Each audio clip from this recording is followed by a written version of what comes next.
좋으신 주님의 사랑과 주님이 주시는 평안이 오후 찬양 예배를 드리는 복길교회의 모든 교우님께 가득하시기를 이 시간 간절히 소원합니다. 오늘도 계속해서 하나님이 애굽에 내리신 10가지 재앙을 살펴보도록 하겠습니다. 우리는 비교적 빠르게 이 재앙을 살펴보면서 지나가고 있지만 사실 출애굽기를 찬찬히 읽다 보면 이 애굽에 내리시는 10가지 재앙을 출애굽기 말씀은 굉장히 상세히 기록하고 있습니다. 어떠한 방식으로 재앙이 임하는지 또 그 피해가 어떠한지 굉장히 자세히 기록하고 있고 그 기록하는 방식도 굉장히 스펙타클합니다.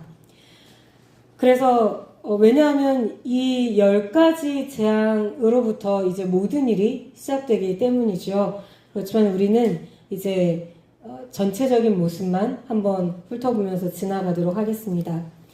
이 10가지 재앙은 지난 시간에도 말씀을 드렸지만 점점 그 범위가, 피해의 범위가 넓어지고 강도 역시 세집니다. 특히나 7째 재앙인 우박에서는 처음으로 사람이 목숨을 잃는 상황이 생기고 맙니다. 이때 바로의 신하들 중 들에 있는 가축이나 사람들을 전부 하나님 말씀에 따라 집안으로 불러들인 이들은 재앙을 면하였고 그렇지 않은 이들은 화를 입었습니다. 우리는 이 상황에 대한 성경의 기록을 굉장히 눈여겨 살펴보아야 합니다. 출애굽기 9장 20절과 21절은 이렇게 기록하고 있습니다. 바로의 신하 중에 여호와의 말씀을 두려워하는 자들은 그 종들과 가축을 집으로 피하여 들였으나 여호와의 말씀을 마음에 두지 아니하는 사람은 그의 종들과 가축을 들에 그대로 두었더라. 바로의 신하들 중에서 하나님이 모세를 통하여 선포하신 재앙들이 순서대로 반드시 일어나는 모습을 보면서 하나님을 두려워하는 이들이 생겼습니다. 이 하나님을 두려워하는 이들은 결국 하나님이 하신 말씀을 마음에 두게 되는 것입니다. 하나님이 말씀하신 대로 사건이 이루어지고 있다. 이 상황을 통제하고 있는 이는 바로가 아니라 바로 모세를 애굽 땅에 보내신 여호와 하나님이시라는 사실을 깨닫고 인정하는 이들은 적어도 자기의 재산 일부와 종들의 목숨은 건질 수 있었습니다. 반면 하나님의 말씀을 마음에 두지 않았던 이들, 즉 하나님의 말씀을 두려워하지 않는 이들은 더 큰 피해를 입어야만 했습니다. 10가지 재앙은 대체적으로 비슷한 구조를 갖습니다. 처음에 하나님이 모세를 통하여서 이스라엘 자손을 내보내라, 내 백성을 내보내서 나를 섬기게 하라, 이렇게 바로에게 요구를 하시고 만약 말씀대로 하지 않는다면 애굽에 이런저런 재앙이 임할 것이다, 이렇게 선포하십니다. 그러고는 역시 완악한 바로의 마음이 이스라엘 자손을 내보내지 않고 결국에는 선포된 재앙이 일어납니다. 그러면 바로는 서둘러 모세와 아론을 불러들여서 자신을 위하여서 하나님께 기도해달라고 청합니다. 만약 이 재앙이 떠나면 이스라엘 자손을 보내주겠다고 약속을 하죠. 그렇지만 재앙이 물러가면 바로는 다시 마음을 완악하게 하여서 약속했던 내용을 지키지 않습니다. 성경은 이렇게 10가지 재앙을 비슷한 구조로 기술을 하면서 세부 사항을 추가하거나 빼거나 합니다.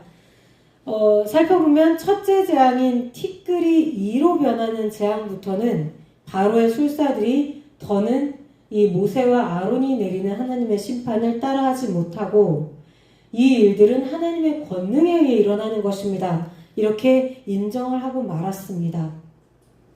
그리고 파리 재앙부터는 하나님이 이제 하나님께서 직접 입으로 말씀을 하십니다. 뭐냐면 바로의 백성이 사는 땅과 내 백성이 사는 땅을 구별하겠다. 그래서 이스라엘 자손, 즉 하나님의 백성이 사는 고센 땅에는 재앙을 내리지 않겠다, 이렇게 선포를 하십니다.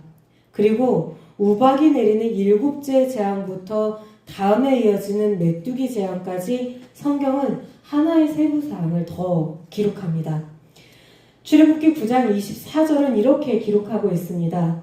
우박이 내림과 불덩이가 우박에 섞여 내림이 심히 맹렬하니 나라가 생긴 그때로부터 애굽 온 땅에는 그와 같은 일이 없었더라. 또 메뚜기 떼가 들이닥치는 재앙에도 이런 기록이 등장합니다. 출애굽기 10장 14절의 말씀입니다.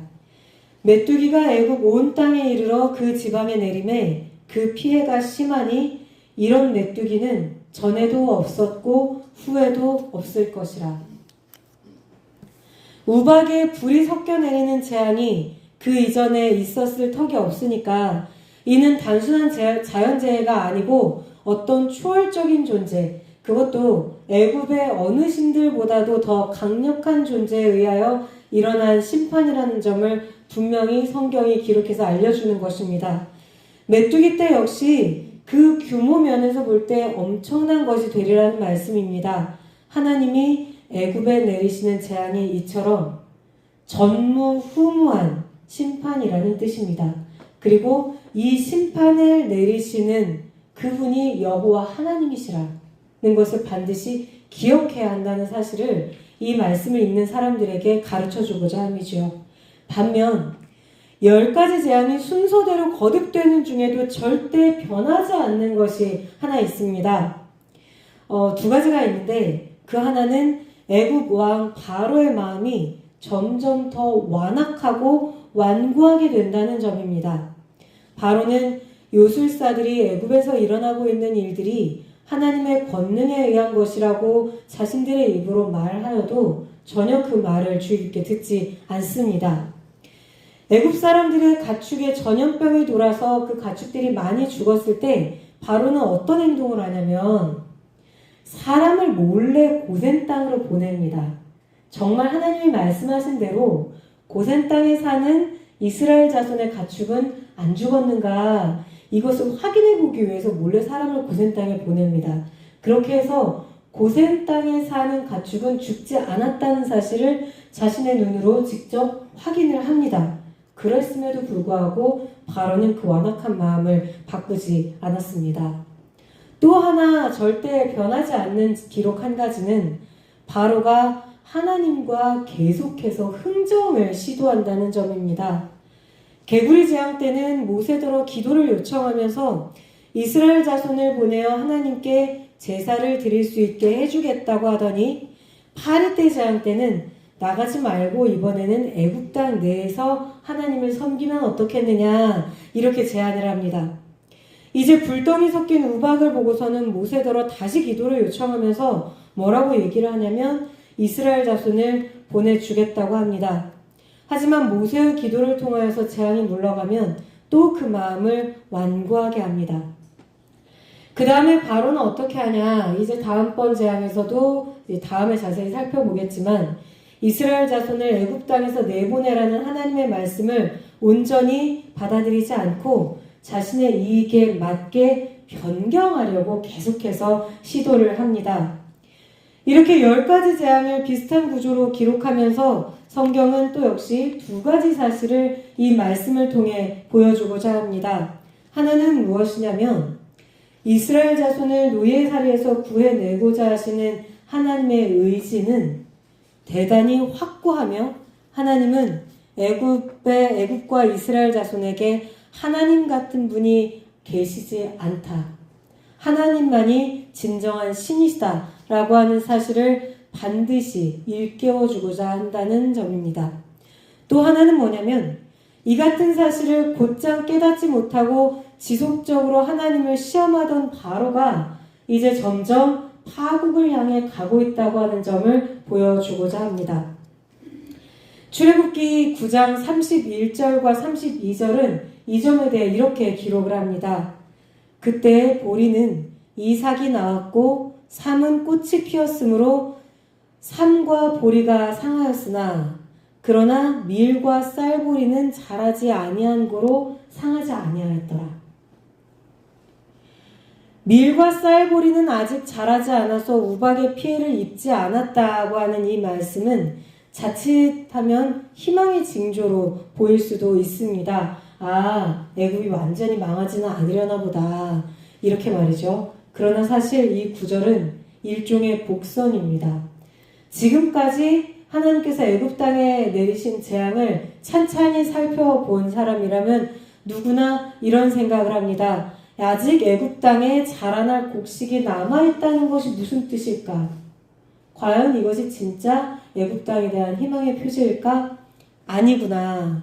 다음 재앙은 바로 그 자리. 아직 애굽의 곡식이 자라날 수 있는 그 희망이 남아있는 그 자리에 떨어지겠구나. 이렇게 생각을 하게 되죠. 역시나 하나님은 모세와 아론을 다시 바로에게 보내시면서 이스라엘 자손을 내보내지 않으면 이번에는 메뚜기 떼를 보내 그것들이 우박을 면하고 남은 것과 들에서 자라는 모든 나무를 먹어치우도록 하시겠다. 이렇게 선포하십니다. 모세는 이 재앙을 선포한 후에 돌아서 그냥 바로 앞에서 나와버렸습니다. 바로가 그만 떠나가라 라고 말을 하지도 않았는데 그냥 하나님의 말씀을 선포하고 모세가 스스로 돌아서 나와버린 것입니다. 그러자 이번에는 바로의 신하들이 난리가 납니다. 그들은 이제 바로에게 이렇게 직언하게 이릅니다. 출애굽기 10장 7절입니다. 바로의 신하들이 그에게 말하되 어느 때까지 이 사람이 우리의 함정이 되리이까? 그 사람들을 보내어 그들의 하나님 여호와를 섬기게 하소서. 왕은 아직도 애굽이 망한 줄을 알지 못하시나이까 하고. 애굽이 망했습니다. 신하들은 이렇게 판단을 하고 있습니다. 애굽은 비가 많이 오는 우기에 나일강이 범람을 하고 그 물이 빠진 자리에 농사를 지어서 식량을 조달한다고 계속해서 말씀을 드렸었습니다. 그렇기 때문에 바로가 애굽에서 해야 하는 가장 중요한 일 중에 하나는 해마다 이 나일강이 언제 범람하고 언제 물이 빠질지를 예측해야 합니다. 바로가 바로의 술사들과 함께하는 가장 중요한 업무가 바로 이것입니다. 바로 이 범람 시기를 예측하여서 농사를 준비하도록 하고 애굽의 신들이 그 해에 애굽 땅에 풍년을 가져다 주도록 하는 그 역할이 아주 중요한 역할이었던 것입니다. 하지만 지금 여호와 하나님의 손에 가축은 물론이고 그 해의 농사까지 전부 멸절당하고 있습니다. 이제 메뚜기 떼가 들이닥쳐서 남은 곡식의 새싹마저 먹어치우면 애굽 땅은 물론이고 바로의 목숨도 남아나지 않을 판입니다. 바로 그의 신적인 권위가 땅에 완전히 떨어질 것이기 때문입니다. 그래서 이번에는 신하들이 모세를 다시 불러옵니다. 모세가 화가 나서 자기 길을 가고 있는데 모세 다시 들어가서 우리 왕하고 다시 한 번만 얘기를 나누어 주시오. 이렇게 부탁을 한 것입니다. 그러자 바로는 이번에도 어리석은 흥정을 시도하다가 결국은 애굽 땅에 돌이킬 수 없는 손실을 초래하고 맙니다. 이 부분은 이제 다음 시간에 이어서 조금 더 살펴보겠습니다. 애굽 땅에 내려지는 10가지의 심판을 보면서 우리 그리스도인들은 한편으로는 하나님이 그분의 백성을 얼마나 철저하게 지켜주시는가를 보고 이 세상에서 담대히 살아갈 힘을 얻을 수 있습니다. 우리가 어떠한 상황에 처해 있든 이 악하고 완악한 세상이 그리스도인들을 어떠한 방식으로 핍박하든 하나님께서 반드시 하나님의 방식으로 우리를 도우시고 붙들어 주시고 우리의 길을 열어주실 것이다. 이 사실을 확신할 수 있는 것입니다. 그러나 한편으로는 바로의 모습을 보면서 이러한 바로의 모습을 우리의 반면교사로 삼을 수도 있어야만 합니다. 하나님을 믿는다고 하면서도 우리 역시 하나님의 말씀을 우리에게 편한 대로 바꾸고 나에게 좋은 대로 때로는 이렇게 때로는 저렇게 말씀을 이용하지는 않았는지 우리의 신앙 양심을 돌아볼 수 있어야 하겠습니다. 이를 통하여서 언제나 하나님 앞에서 정결하고 하나님을 두렵고 떨리는 마음으로 섬기며 신실한 믿음의 자녀에게 주시는 은혜와 복을 온전히 누리며 살아가는 우리 모두가 될 수 있기를 이 시간 간절히 소원합니다. 함께 기도하시겠습니다.